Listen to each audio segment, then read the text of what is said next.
Senhor, irmãos. Amém. Sou grato a Deus por essa oportunidade. Então vamos orar que qual Deus tem mais para nós aqui nesta noite. A mensagem da palavra de Deus. Querido e soberano Deus, meu Senhor, em nome de Jesus, ó Pai, nós oramos a Ti, Senhor. Nós já temos, Pai, ouvido hinos maravilhosos. Nós já temos, Pai, contemplado a Tua presença, Senhor. Agora, Pai, é momento, ó Deus, de nós ouvir a Tua palavra. E sabemos usar, Senhor, o Teu vaso em Tuas mãos. Que já, Senhor, tem certeza, Jesus, que o Senhor já entregou a mensagem para qual o Teu Filho e nos transmitir para o Teu povo aqui nesta noite, Senhor. Venha falar para a Tua igreja, Pai, poderosamente. Tira, Senhor, todo embaraço, todo impedimento, meu Deus. Tudo aquilo, meu Pai, que foi impedimento, Pai, o Senhor joga por terra, para a qual Sua palavra vem, meu Deus, venha falar em cada coração. É o que eu te agradeço, em nome de Jesus. Aleluia. Salve os irmãos com a paz do Senhor, amém? Amém. Amém, igreja? Amém. Grande é o Senhor. Grandes coisas fez o Senhor por nós. Aleluia. Por isso estamos alegres. Aleluia. Na verdade, por isso eu e você estamos aqui nessa noite. Ai de nós, se não fosse a graça e a misericórdia do nosso Senhor Jesus. Estou feliz, porque se não fosse Jesus, que adianta o homem viver e existir? Se nós vivemos e respiramos, porque um dia nós fomos alcançados. Você que chegou aqui nessa noite, não se sinta grande, pois grande é o Senhor Jesus. Você que chegou aqui talvez pensando que pode viver sem Ele, eu lamento te dizer, não dá. Porque o que adianta o homem ganhar o mundo inteiro e perder a sua alma? Porque nele nós vivemos, nos movemos e existimos. Então, irmãos, é Jesus. Foi Ele e sempre será por causa dele, pastor Ivan. Aleluia. Continue nesse espírito de adoração. Aleluia. Quando você abre a sua Bíblia no primeiro livro dos Reis, primeiro livro dos Reis, capítulo de número 19. Aleluia. Primeiro livro dos Reis, capítulo de número 19, uma passagem muito conhecida que Deus colocou ao meu coração. Primeiro livro de Reis, capítulo 19, a partir do versículo 1. Vou esperar todos os irmãos encontrar. Aleluia, Jesus. Aleluia. Livro de 1 Reis, capítulo 19, a partir do versículo 1. Todos os irmãos encontraram, amém? Amém. Meus irmãos, essa Bíblia que eu estou usando hoje, ela tem uma versão um pouco diferente, mas tem o mesmo significado, tá? A partir do versículo 1 diz assim: E Acabe contou a Jezabel tudo o que Elias havia feito, e ao mesmo tempo como ele havia matado todos os profetas com a espada. Então Jezabel mandou um mensageiro a Elias a lhe dizer: Assim me façam os deuses, e outro tanto, se até amanhã a estas horas eu não fizer a tua vida como a de um deles. E quando ele viu aquilo, ele se levantou e se foi para escapar com vida, e chegou a Berseba, a qual pertence a Judá, e ali deixou o seu céu. Ele, porém, seguiu a viagem de um dia para dentro do deserto, e chegou e se assentou debaixo de um zimbro, e pediu por si para que pudesse morrer, e disse: Basta agora ao Senhor, tira a minha vida, porque não sou melhor do que os meus pais. Enquanto ele estava deitado e dormia debaixo do zimbro, eis que o anjo tocou e lhe disse: Levanta-te e come. E ele olhou, eis que havia um pão assado sobre as brasas e um cântaro de água junto à sua cabeça. E ele comeu e bebeu e se deitou novamente. E o anjo do Senhor veio novamente pela segunda vez e o tocou e disse: levanta e come, porque a jornada é demasiadamente grande para ti. E ele se levantou e comeu e bebeu e se foi na força daquela comida por 40 dias e 40 noites até Horebe, o monte de Deus. Aleluia. Oh, aleluia. Grande é o Senhor. Aleluia. Pastor Ivan está uma presença muito maravilhosa aqui na casa. Ramandalabasu e Nikalaya Choramatiko. Ah, Deus vive e santo. Aleluia. Irmãos, antes de entrar na palavra, eu quero primeiramente agradecer a Deus por essa oportunidade que vai nos falar um pouco sobre os relatos de um profeta, os relatos da vida do profeta Elias. O profeta Elias, que surge em um período de grande apostasia espiritual, que surge em um período na qual a nação de Israel havia se afastado completamente de Deus. E o que me chama a atenção é que ele é um profeta que nós não temos muitas informações sobre ele. Nós não temos tantas informações bíblicas ao seu respeito. Se nós abrirmos nossa Bíblia no capítulo 17, ele inicia dizendo que Elias, o tisbita, que era dos habitantes de Gileade, ele vai até Acabe e começa a confrontá-lo. Essa é a única informação que temos a respeito de Elias, o tisbita que veio das terras de Gileade, um local deserto, que possivelmente alguns historiadores dizem que estava localizado naquela proximidade a escola dos profetas. E ele surgiu do meio do deserto. Não temos precedentes a respeito desse profeta, mas o que me cativa em Deus é que ele não precisa chamar quem já tem história, porque ele nos chama para construir uma nova história, e aquilo que ficou para trás já era, já passou. Como diz o apóstolo Paulo, aquele que está em Cristo é uma nova criatura. As coisas velhas já passaram e eis que tudo se faz novo. Então não importa a história de Elias o tisbita, o que importa é o momento ao qual ele foi chamado. Elias é um nome que em hebraico que significa Eliahu, que na sua tradução é Jeová é o meu Deus. Elias, o tisbita, que no hebraico é Eliahu, vou repetir para você, quer dizer, Jeová é o meu Deus. Aleluia. Então já podemos perceber que desde o início, ele é um profeta que veio para confrontar o pecado que estava no meio de Israel. E ele surge, pastor Ivan, em um cenário muito peculiar.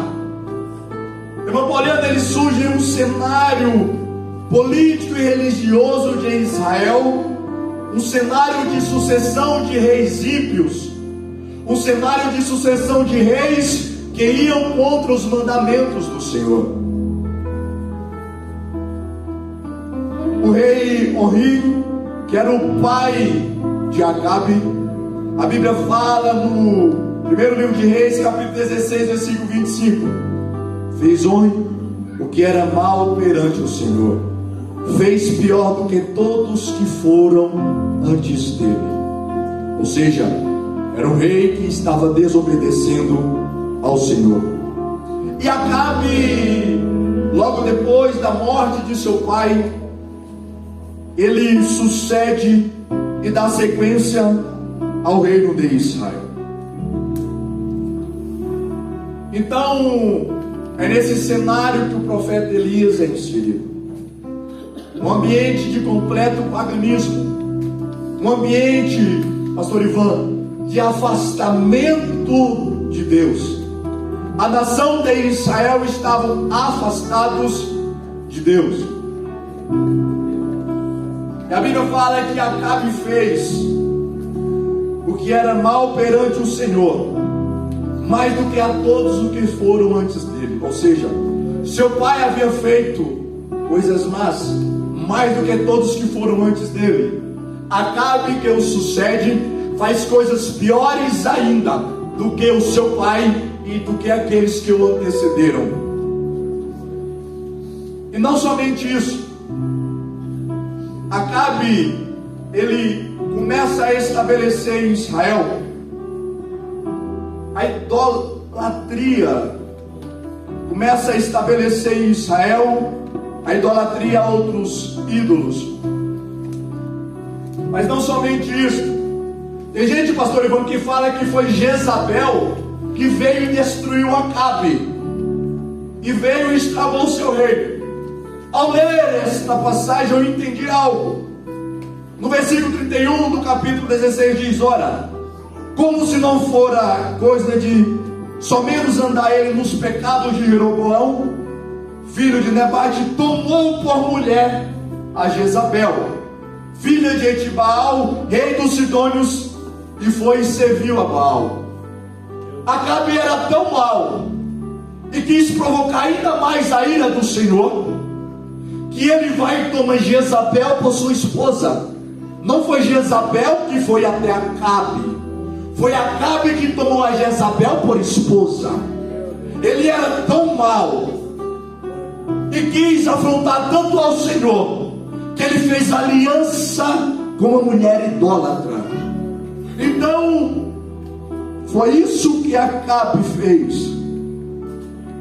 Aí, irmão Rafael, Jezabel era mau, sim, servia a ídolos, mas foi Acabe que foi e procurou a Jezabel, tomou por esposa, fez alianças que desagradavam a Deus, provocou a ira de Deus.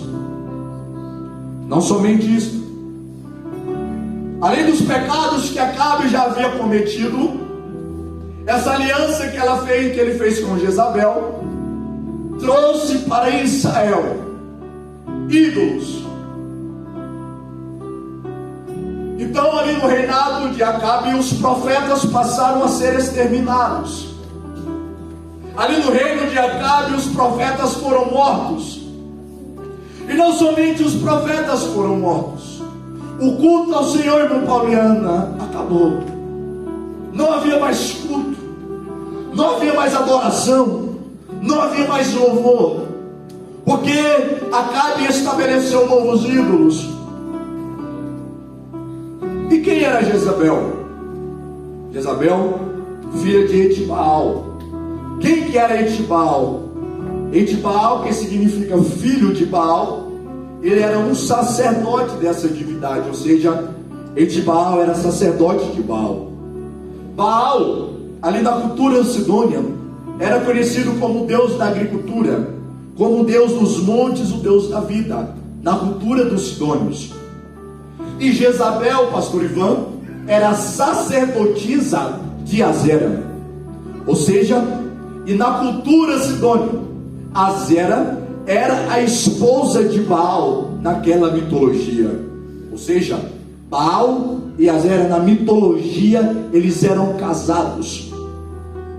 Pois bem, e olha só o que Acabe traz para a nação de Israel. Sabe como que o Deus Baal era adorado? Não se assuste. Era oferecida, pastor Ivan, crianças. Crianças eram sacrificadas no culto a Baal. Crianças eram oferecidas como sacrifício a Baal. Então crianças de Israel iam subindo, porque eles pegavam as crianças e ofereciam a Deus Baal.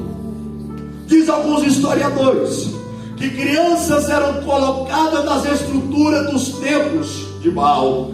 Diz alguns historiadores que crianças eram colocadas nas estruturas dos altares. Então crianças eram oferecidas. E sabe como que acontecia a adoração à deusa Azera? As suas sacerdotisas, era esse o papel de Jezabel, me desculpe pela expressão, se prostituíam em forma de culto ao Deus Baal. Estava assim, pastor Ivan, o cenário de Israel. Os profetas estavam sendo mortos.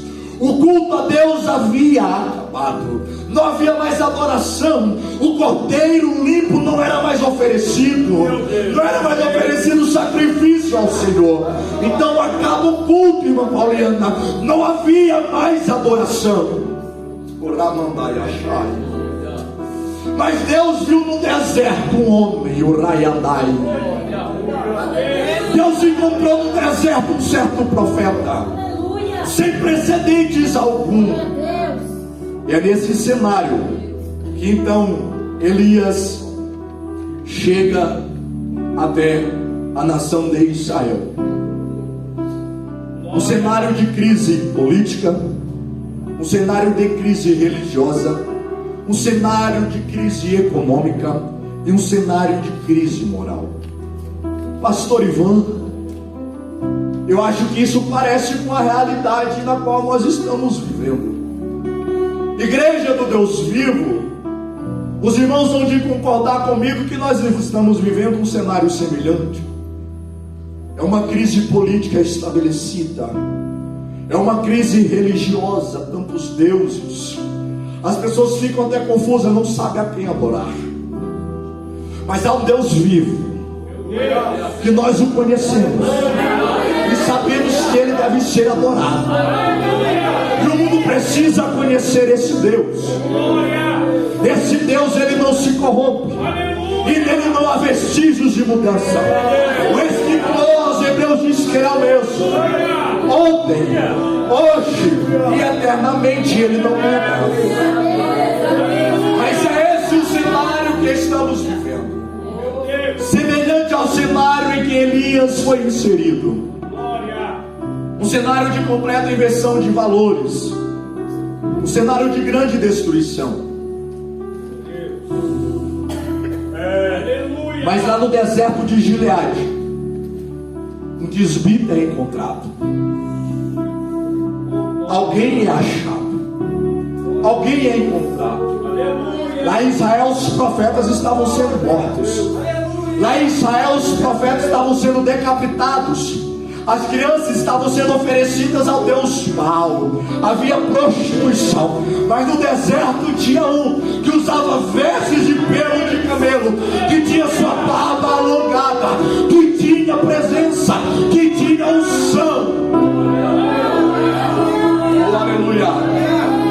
E ele chega no meio desse cenário. E no capítulo de número 17 ele se apresenta ao rei Acabe. Aleluia. Maravilhoso Deus. E ele diz: oh, aleluia. No capítulo 17, Elias o desbita e diz: olha, como vive o Senhor Deus de Israel, do qual tenho me colocado de pé, não haverá orvalho nem chuvas nestes anos, segundo a minha palavra. Aleluia. Ele chega nesse cenário e ele libera uma palavra estabelecendo. E quem libera uma palavra dessa, meus caros obreiros, tem que ser um homem de autoridade. Ele diz assim: olha, não haverá chuva, e não somente chuva, também não haverá orvalho, segundo a minha palavra. Ele estava debaixo de unção, ele estava debaixo de autoridade. E a chuva então cessa. Aleluia, glória a Deus. Maravilhoso Deus. Glória. Comentarista bíblico que eu gosto muito de ler, Moody, ele diz assim, em um dos seus comentários sobre o livro dos reis: como o aproximar-se de um meteoro iluminando o céu negro da meia-noite, Assim foi a entrada de Elias nas trevas da noite espiritual de Israel. Vou repetir para você. Como aproximar-se de um meteoro iluminando o céu negro da meia-noite, assim foi a entrada de Elias nas trevas da noite espiritual de Israel. Ou seja, Israel estava vivendo uma noite espiritual escura, tenebrosa. Com a chegada de Elias, o processo da revelação direta, aquela revelação que Deus fala face a face, porque não havia mais em Israel, havia acabado, porque eles tinham destruído os profetas, eles tinham destruído os templos, o culto ao Senhor, Deus tinha acabado. Então, meus amados irmãos, se nós lermos a história de Gênesis até 1 Reis, nós vamos ver que aproximadamente no período de Josué, a revelação direta dá uma cessada. Nós vamos ver que acontecem poucos sinais, prodígios e maravilhas. Aí com o estabelecimento dos reis, que foi um pedido do próprio povo, os sinais diminuíram ainda mais, irmão Pauliano, porque passaram a adorar outros deuses. Isso nós lemos em 1 Samuel capítulo 3. Ali no livro do profeta Samuel fala que as visões estavam escassas, mas quando a luz dos templos se apagou, teve um profeta que foi chamado e ouviu a voz de Deus. Oh, aleluia. E mesmo no meio de densas trevas ainda havia alguns. E nesse cenário Elias é inserido. Havia entrado em escassez a revelação direta, mas Elias chega no cenário e começa a intervir na história. Jovens, igreja do Deus vivo, não é mensagem esplendorosa para dar muitas glórias e aleluia, mas é uma mensagem reflexiva. Eu e você, igreja do Deus vivo, nós estamos inseridos neste cenário, esse cenário de apostasia espiritual, nesse cenário de despreza espiritual, nesse cenário ao qual sonhos e projetos estão sendo destruídos pelo inimigo. Essa semana lá em Biá foi encontrado um homem morto por causa de droga. É o inimigo ceifando as vidas, pastor Ivan. Jovem, por favor, me permita liberar uma palavra para você. Não deixe Jesus por nada. O calamandarabaçu. Ei, o rabando o inimigo não está de brincadeira. Ele veio para matar, para roubar e para destruir. Mas eu tenho uma mensagem de esperança para você nessa noite. A Bíblia fala que Deus veio, Jesus veio para dar vida, e vida em abundância. Oh, aleluia.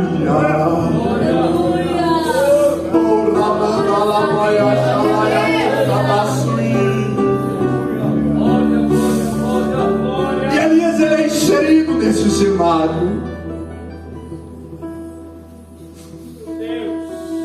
Um homem que ninguém o conhecia.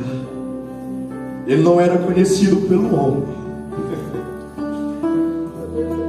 mas Daniel, ele era conhecido por Deus, cara.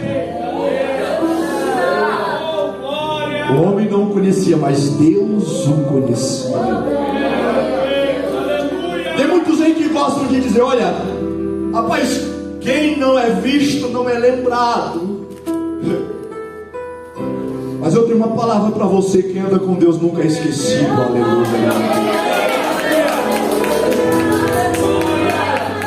Aprenda com Deus nunca é esquecido. Talvez o homem não te vê, mas ele te vê. Talvez a tua família não te vê, mas ele te vê. Talvez a sociedade não te vê, mas ele tem te visto.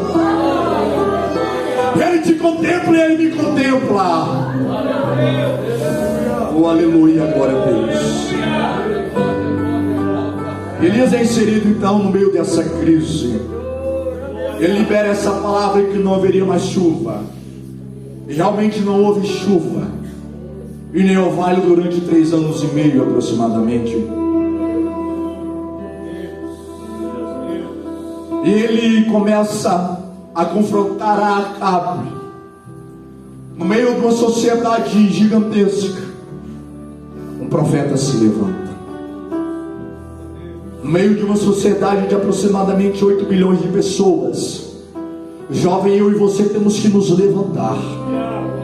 Temos que dizer que só Ele salva, só Jesus Cristo batiza, só Jesus Cristo liberta, só Jesus Cristo tem vida. E nesse cenário, Elias confronta Acabe, e não chove durante 3 anos e meio aproximadamente. Ele chega, ele libera a palavra e ele some. Aí o Rafael, por que ele sumiu? Porque profeta não precisa estar em evidência. Quem precisa estar em evidência é Deus. Nós somos apenas servos. Servo não precisa estar em evidência. Quem precisa estar em evidência é o Senhor, porque dele é a honra, dele é a glória e dele é todo o louvor. Aleluia. E o que me cativa, eu vou acelerar que o tempo está acabando, é que ele libera a palavra. E Deus lhe dá uma ordenança para ir para o ribeiro de Querite, que ele seria sustentado pelos povos, que ele teria pão amanhã e pela tarde. Providência de Deus. Quando Deus chama, ele provê. Quando Deus chama, ele capacita. Quando Deus chama, ele sustenta. E depois, passado um período de aproximadamente 1 ano, o ribeiro de Querite seca. E Deus dá ordenança: vai até Sarepta, pois de lá tem uma viúva, que ela há de cuidar de ti. Chegando lá, a viúva, coitada, estava pregando 2 gravetos para preparar a última refeição para ela e para o seu filho. Aí o profeta ele diz: mulher, traz um pouco de água para mim. Prepara também um bolo, que eu estou com fome. Me permita parafrasear. Ela disse: ah, meu Senhor, eu estou catando apenas 2 gravetos aqui. Vou fazer a última refeição para mim e para meu filho, e depois nós vamos morrer. Ele disse: vai e prepara, porque a farinha não há de acabar, o azeite não há de cessar. Enquanto não vier chuva sobre a terra, a farinha não vai acabar e o azeite não vai parar de jorrar.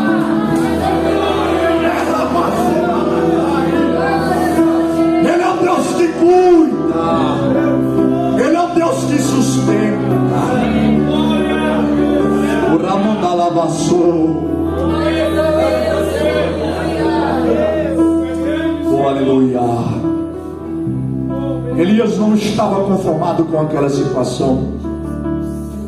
Ele então faz um desafio a Acabe. Isso é lindo por demais a história do profeta. Ei, você também está construindo uma história, e Deus está presente nela. Não me permita, como servo do Deus vivo, não te preocupes, porque o Deus que te chamou, Deus que te comissionou, que tem um ministério para a tua vida, Ele é fiel para cumprir o que tem te prometido. Ele é fiel para sustentar a sua palavra. Ele é fiel para cuidar de ti, para cuidar da tua casa. O azeite não vai faltar, o pão não vai faltar. Se for possível, Ele manda os corvos trazer pão de dia, Ele manda os corvos trazer pão ao entardecer, mas Ele cuida de ti.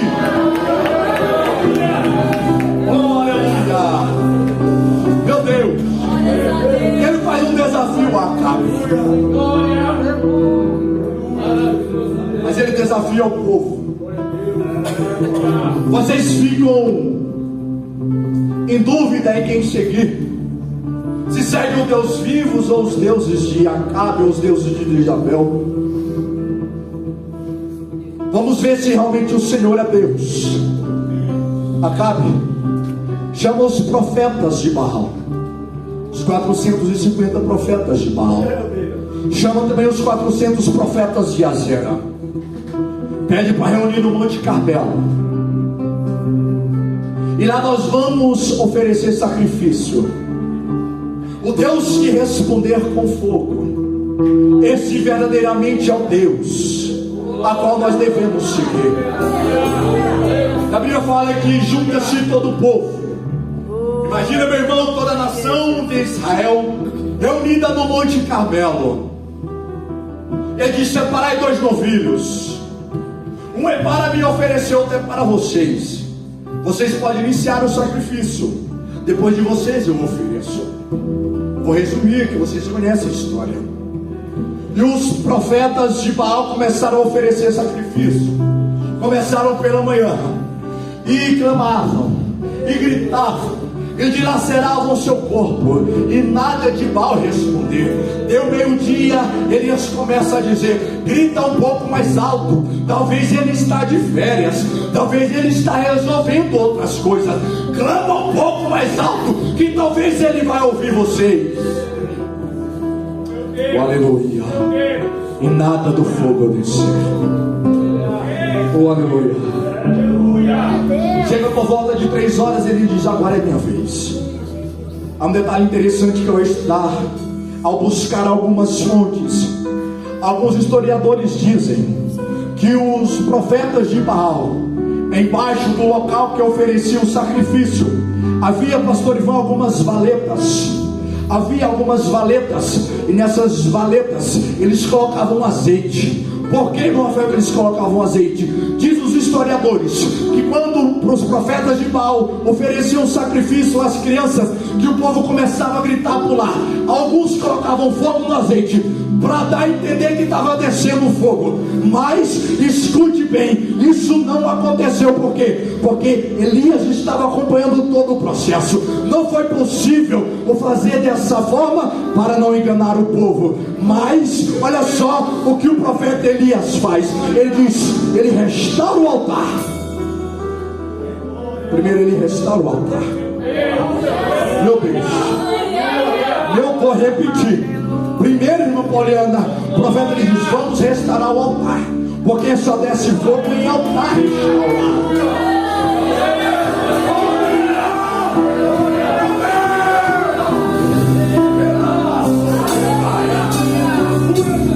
Prepara o altar, só desce fogo em altar restaurado. Elias prepara o altar. Ele diz: cava umas valetas aí, joga água. Joga água também em cima do sacrifício. Joga uma vez, joga 2 vezes, joga 3 vezes. Joga água em cima do sacrifício, joga nas valetas. Sabe por quê? Nós não precisamos imitar fogo, porque o próprio fogo há de descer na terra. Nós não precisamos, porque o nosso Deus, Ele é o Deus do fogo. Aleluia. Ele é o Deus da sarça ardente, aquela sarça que não se consumia no meio do deserto. É o mesmo fogo que há de descer. Aleluia.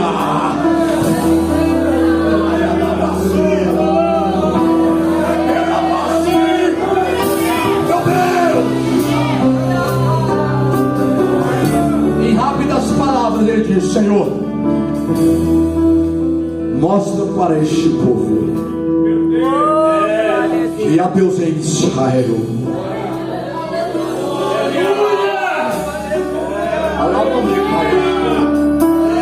Aí me desceu um negócio aqui, meu Deus. O Ramandarabassu, igreja do Deus vivo. Alamandarabassu e Tecai. Rimandarabassu, Eiaitai. O Ramandarabassu. Assim diz o Senhor: eis que eu mandarei fogo, para a minha igreja saber que eu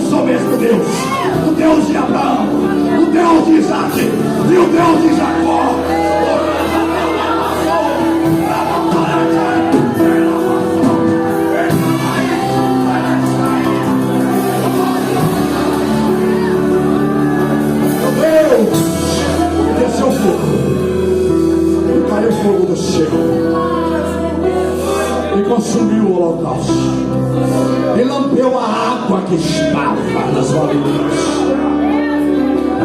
Aleluia. Todos os profetas de Baal e de Azera foram mortos. Oh, aleluia. Oh, glória. O Deus de Israel mandou descer fogo do céu, e Israel pôde ver que há Deus em Israel, que é o único Deus, é Ele. É Ele, é Ele, é Ele. Ei, o mundo pode dizer que há muitas coisas a oferecer, mas o que Deus te oferece é uma presença maravilhosa, que queima por dentro, que faz arder o meu e o teu coração. E essa presença é como fogo consumidor. E eu me lembro que quando Jesus encontrou com a mulher samaritana, porque não é somente fogo, é uma água viva, a jorrada vem para a vida eterna. Aleluia.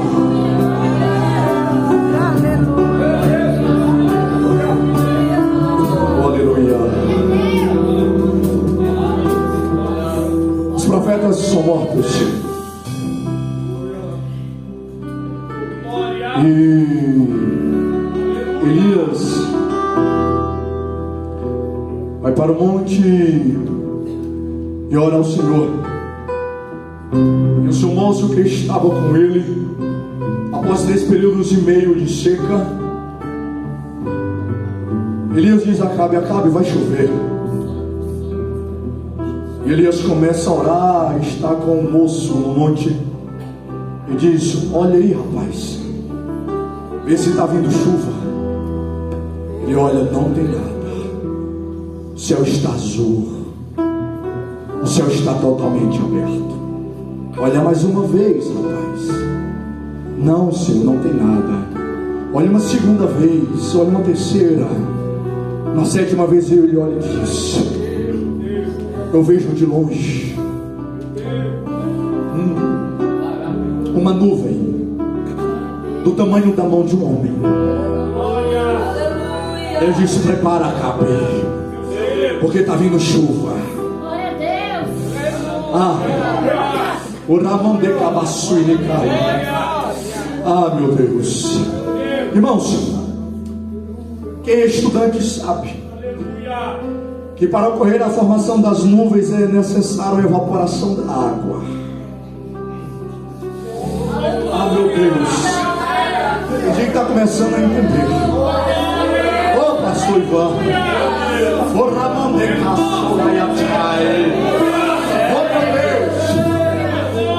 E o profeta Elias mandou jogar água no altar também. Para quem é conhecedor sabe um pouquinho da ciência, a água evapora, cria as nuvens, elas condensam e desce chuva. Ou seja, o altar foi restaurado, o fogo desceu, a água subiu, o fogo desceu, a água subiu, com um cheiro suave, como adoração. Pastor Ivan, o sacrifício foi queimado e subiu a água com um cheiro suave do sacrifício que foi oferecido ao Senhor. E Elias disse: olha, rapaz, vê se tem chuva. O rapaz disse: ô Elias, eu vejo de longe, está formando uma nuvem, está formando uma nuvem. E ela é de que tamanho? É do tamanho da mão do homem. E qual que é a previsão? Qual é a previsão, Elias? Rapaz, vai chover, vai chover, vai chover, vai chover.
Deus. Aleluia. Estou encerrando. Por favor, tenha um pouco de paciência. Ah, meu Deus. O volume da mensagem, pastor Ivan, não era essa, pastor Ivan. Tinha preparado outro negócio completamente diferente. A linha de raciocínio não era essa. Mas se é para pedir chuva, nós vamos pedir. Se é para pedir fogo, nós vamos pedir. Note bem, para descer fogo, foi necessário reparar o altar. É necessário. O altar está restaurado. Para descer chuva. Jovem, não adianta querer chuva. Jovem, não adianta querer chuva sem restaurar o altar. Não adianta querer ser cheio do Espírito Santo se não restaurar o altar. Deus não habita em templo sujo. Deus não habita em casa sujo. Daí deixa eu dizer um negócio. Pode chegar sujo, mas Ele te limpa. Pode vir do jeito que tiver, mas Ele te limpa. Ele te limpa. Ele te limpa. Ele te limpa. Ele restaura. Ele dá vida. Aleluia. Segura um pouquinho aí. Elias restaurou o altar. Ele ofereceu o sacrifício. E após oferecer o sacrifício, ele subiu para o monte. Irmão Rafael, o que ele fez no monte? Vou mostrar para você. Ele dobrou as pernas, colocou sua cabeça entre os joelhos e disse: Senhor, manda chuva. Senhor, manda chuva. Senhor, manda chuva. Senhor, manda chuva. Manda chuva, Senhor. Manda chuva, Senhor. Manda chuva. Tá vendo alguma coisa aí, rapaz? Tá vendo alguma coisa aí, rapaz? Eu tô vendo. É uma nuvem. É uma nuvem pequena. Do tamanho do homem. Mas é chuva. Tá vindo. Tem que restaurar o altar. Tem que ajoelhar. Tem que buscar. Só assim virá a chuva sobre a igreja.